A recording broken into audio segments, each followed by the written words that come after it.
My name is Natasha Junmanee. I am a still life artist based in Sydney. My paintings explore the quiet beauty of various objects found in my surroundings and from my private collection. I am drawn to simple forms, interesting shapes, and the way light interacts with different surfaces. For me, still life is the way to create calm and thoughtful moments.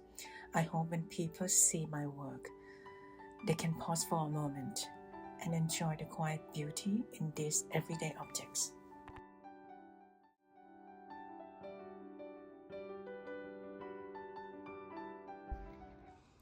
Eleanor Millard's still life paintings explore the quiet intimacy of everyday objects, elevating the ordinary through thoughtful composition.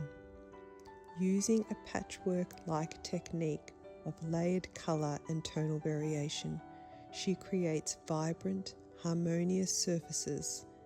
Interlocking hues and expressive brushwork build depth and rhythm, transforming flowers and domestic forms into luminous studies of colour, balance, and painterly sensitivity.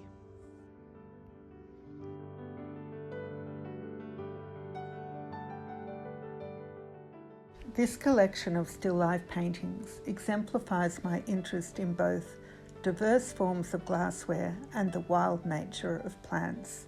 The refraction of light through water and glass and the distortions of forms which it creates allows for the development of a complex mix of interesting imagery.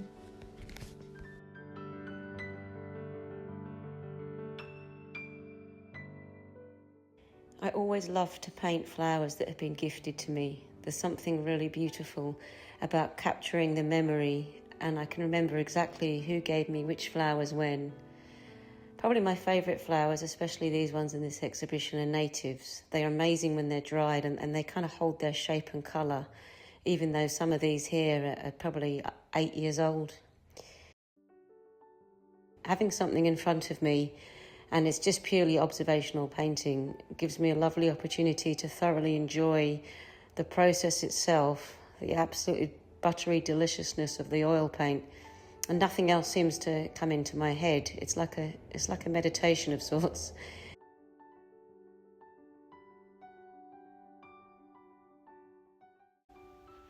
Over the years, I've made many still life paintings, all really relying on the same process from my point of view, which is essentially that I use the format of a still life, in other words, a vase and some flowers, a tabletop perhaps, some furniture, a light bulb. I use this as an armature for me to take an abstract painter's approach to finishing or finalising the painting. In other words, I forget the subject as much as I can and just work on applying paint and collage, paper collage, fabric collage, to achieve a visual result that I find satisfying in some way. The current 4 small paintings at Salt have all perhaps taken on a slightly more intuitive process in order to get to that result. The result that I'm happy with. I am happy with these 4 small paintings. They're less formal perhaps than the paintings I've made in the past, but I am happy with them.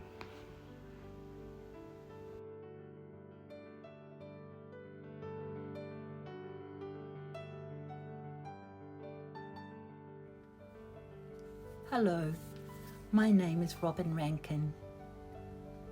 In this series, I've been exploring a more muted palette, referencing the colour and tonal nuance of the Victorian bush landscape.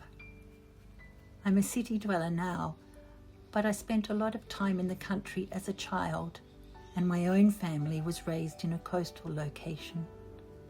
I still feel the tug of the country. The painting, A King's Domain, is homage to the flock of kookaburras who would gather on our veranda rail most evenings to practice their warble or have a laugh. I've placed the cookers' table in a wide open summer paddock. I've always incorporated stripes in my paintings, whatever the genre. My work without stripes would feel strange to me. They are such a strong and grounding element. The birds in my work are a note of whimsy. I hope they make the viewer smile. I want viewers to be drawn to explore all the small details and be interested in the adventure